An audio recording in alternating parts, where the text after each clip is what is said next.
Questions दे रखे हैं। Missing figure वाले से हम डरते नहीं है क्योंकि हमने पहले बहुत बार मिसिंग फिगर वाले करे, अभी दोबारा करते हैं। देखो अब यहाँ पे इंटरवल्स दे रखे हैं, सीधे सीधे इंटरवल्स दे रखे हैं।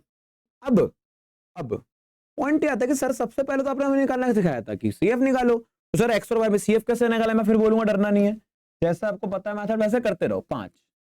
5 प्लस एक्स प्लस करोगे ना जिगजैग करके, एक्स 5 फिर 5 प्लस एक्स, फिर इसको जिगजैग करके प्लस करोगे तो आ जाएगा 25 प्लस एक्स, फिर इस भाई साहब को प्लस करके तो आ जाएगा आपका 25 प्लस 15 40 प्लस एक्स, फिर आ जाएगा 40 प्लस एक्स प्लस वाई, और फिर आ जाएगा 45 plus x plus Y.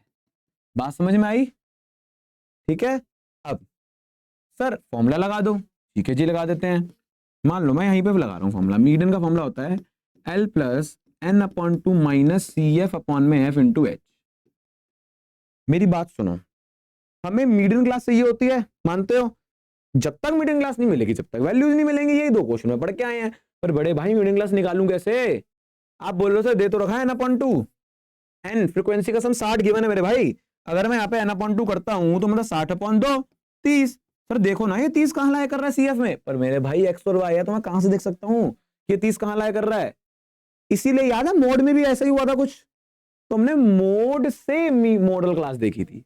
Similarly मैं यहाँ पे भी मीडियन मुझे 28.5 दे रखा है ना, इससे मीडियन क्लास पे आऊंगा। ये कहां लाया कर रहा है? इन दोनों के बीच में, तो ये पूरा हो जाएगा आपका मीडियन क्लास। मेरी बात समझ में आ रही है आपको कि मैं क्या कहना चाहता हूं? कि जब भी मोड या मीडियन में हमें ना मिसिंग फिगर वाले आए तो हम मीडियन क्लास कैसे निकालेंगे?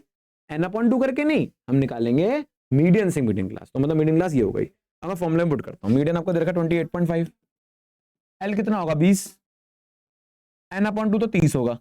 अब जब एन दे रखा है, सीएफ होता है इसके ऊपर वाला, मतलब अच्छा माइनस है तो यहाँ ब्रैकेट लग जाएगा छोटा सा, एक्स प्लस 5 प्लस एक्स।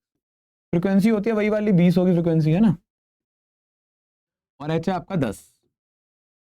ठीक है। अब देखो ये सबसे पहले माइनस में जाएगा 28.5 माइनस 20, 30 अच्छा ब्रैकेट खुलते साइन चेंज हो जाते हैं मेरे भाई, 0 0 कट गया तो आ जाएगा 2, हो गया भाई 2।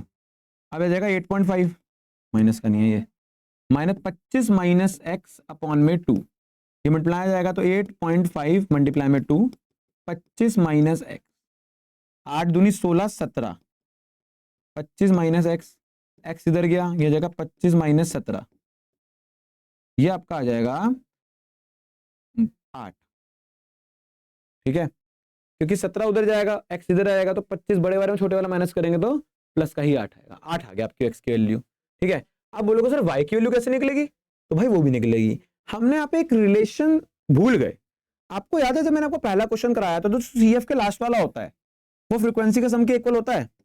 तो इसका मतलब जो सीएफ के लास्ट वाला होगा, मतलब 45 प्लस एक्स प्लस वाई, ये किसके इक्वल होगा? फ्रीक्वेंसी के सम के, जो कि है 60। तो ये भी तो एक इक्वेशन बनेगी। मोड में भी आता तो दो इक्वेशन बनती थी, पर यहाँ पे किस्मत अच्छी थी कि हमारा एक ही वेरिएबल में आंसर आ गया, है ना। बट अब हम इससे निकाल सकते हैं। तो देखो यहाँ पे 45 एक्स की वैल्यू कितनी दे रखी है 8 plus Y is equal to 65, plus करो 5 6 7 8, 53 plus Y is equal to 60। तो आपका वाई की वैल्यू आ जाएगी 60 माइनस 53, जो कि है 7। तो वाई की वैल्यू आपकी आ गई 7। ठीक है, बात समझ में आई आपको? तो इस तरीके से हम मीडियन के मिसिंग फिगर वाले भी कर सकते हैं, जो कि बहुत आसान था मेरे हिसाब से कंपैरेटिव हमने मीन मीडियन के करे थे, मीन मोड के करे थे, है ना। इसमें तो इक्वेशन भी नहीं बनी ना, तो उसमें दोनों तो इक्वेशन बन गई थी, दो इनमें तो बनी नहीं। चलो अब ये एनसीईआरटी में ही था। अब हम एक और